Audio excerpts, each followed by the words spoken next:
not a documentary, it's not a movie, it's really a tool to help us do more research and activation for the families.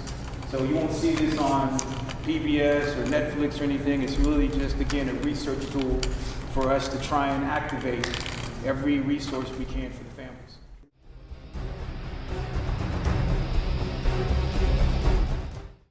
Somebody asked the question, who were the Tuskegee Airmen? And my immediate response, it was, well, they were just a bunch of good old red-blooded American boys who did what they had to do in the time they had to do it, and they did it well.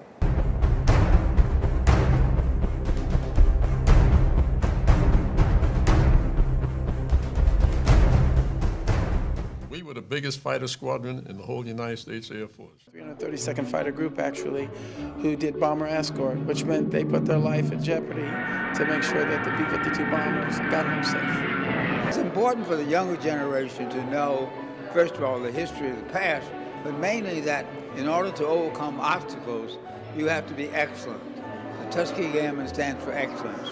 We were people who were in college, we were leaders of our group, we were athletes, we were valedictorians.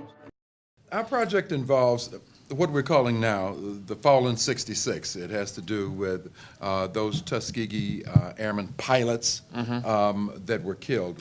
Families have not gotten closure. Those of us who don't know that they died need to understand it. Widows who wanted to know the circumstances, because I've known some of the missions where some of the people were killed.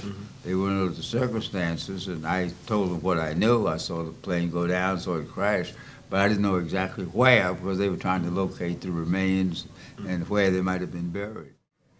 Because they were very special men. Samuel Gordon, lieutenant, was second lieutenant in the U.S. Army Air Corps, killed in action in 1945. He was a 20-year-old committed to serving his nation, committed to protecting his family, and was willing to sacrifice it all. And he did indeed sacrifice it all. We're currently investigating the site that we believe to be the location of Captain Lawrence Dixon. The crash site was lost, his remains were never recovered after the war, but as the result of some research by the DPAA, this really appears to be that location. So we're now doing excavations in the hope that we can recover something that we can definitively link to Captain Dixon and thus kind of close the case on what happened to him.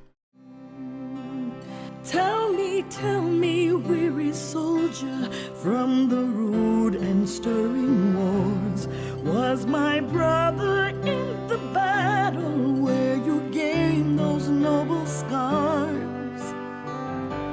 He was ever brave and valiant, and I know he never forgot.